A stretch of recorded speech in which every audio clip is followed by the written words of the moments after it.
Good morning, students.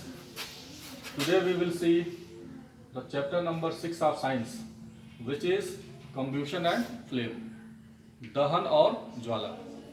इस chapter में हम देखेंगे कम्ब्यूशन क्या होता है, कम्बस्टेबल और नॉन कम्बस्टेबल सब्सटेंस किसे कहते हैं, किसी पदार्थ को जलने के लिए किन किन कंडीशंस की आवश्यकता होती है, कम्ब्यूशन कितने तरह का होता है, अगर कोई आग लग जाए तो उसको हम कैसे बुझाते हैं। इन सारी बातों को आज हम इस वीडियो में देखते हैं। सबसे पहले what is combustion. Combustion is a chemical process of burning of substance in the presence of air और oxygen with heat and light is called combustion. हवा की उपस्थिति में किसी पदार्थ का जलना जिसमें वो साथ साथ हीट और लाइट दोनों प्रोड्यूस करे, उसको हम कम्ब्यूशन बोलते हैं, यानी दहन। किसी वस्तु का, किसी पदार्थ का जलना। जलने के आधार पे सब्सटेंस को दो कैटेगरी में डिवाइड कर दिया गया है, combustible substances and non combustible substances. Combustible substances यानी जलने वाले पदार्थ, दाह्य पदार्थ इसको बोलते हैं। अब इसकी डेफिनेशन क्या होगी, those substances which burns easily are called combustible substances. For example wood, petrol and LPG, ये वो सब्सटेंस हैं जो बड़े आसानी से आग पकड़ लेते हैं, इसलिए इनको हम कम्बस्टेबल सब्सटेंसेस बोलते हैं। Non combustible substances those which do not burn easily are called non combustible substances. For example water, glass, stone etcetera. Conditions necessary for combustion, this is the most important topic of this chapter.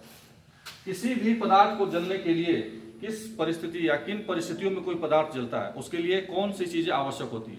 तो उसके लिए तीन चीजों की आवश्यकता होती है। किसी भी वस्तु को या किसी भी पदार्थ को जलने के लिए तीन चीजों की जरूरत होती है। पहला, कम्बस्टेबल सब्सटेंस। एक तो वो पदार्थ ही होना चाहिए जिसको आप जलाने जा रहे हैं, जैसे कोई फ्यूल भी आप इसको बोल सकते हैं। एग्जाम्पल के रूप में लकड़ी, अगर लकड़ी में आग कैसे पकड़ेगा, तो उसके लिए जो तीन चीजें चाहिए उसमें सबसे पहले तो एक लकड़ी ही चाहिए। बाकी जो दो चीजें चाहिए वो क्या होंगी। सेकंड जो है वो है एयर, जिसका जो मेन इसका फैक्टर है वो है ऑक्सीजन। बिना ऑक्सीजन की उपस्थिति में कोई भी वस्तु जल नहीं सकती है।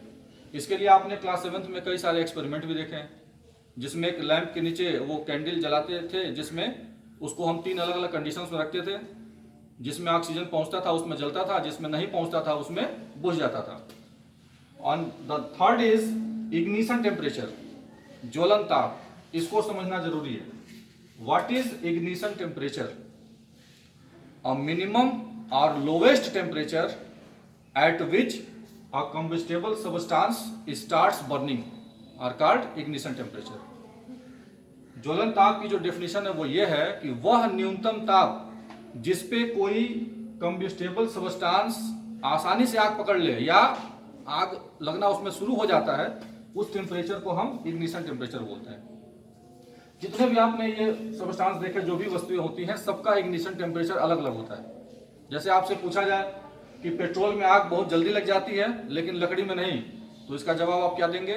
पेट्रोल का इग्निशन टेम्परेचर बहुत कम होता है, उसको बहुत कम ताप की जरूरत होती है, इसलिए वो आसानी से कम टेम्परेचर में ही वो आग पकड़ लेता है। लकड़ी का जो इग्निशन टेम्परेचर होता है वो ज्यादा होता है। इस लकड़ी को जलाने के लिए ज्यादा हमको इग्निशन टेम्परेचर की जरूरत पड़ती है, ज्यादा ताप की जरूरत पड़ती है, क्योंकि इसका इग्निशन टेम्परेचर ज्यादा होता है। इसी के आधार पर वस्तुएं कुछ जल्दी आग पकड़ लेती हैं और कुछ देर से पकड़ती हैं।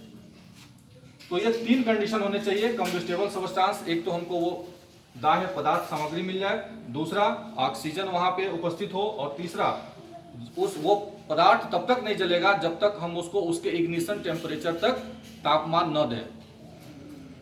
अब आप आगे देखते हैं types of combustion.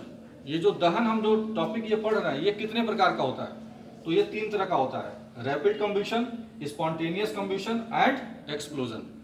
Rapid combustion का मतलब होता है तीव्र दहन।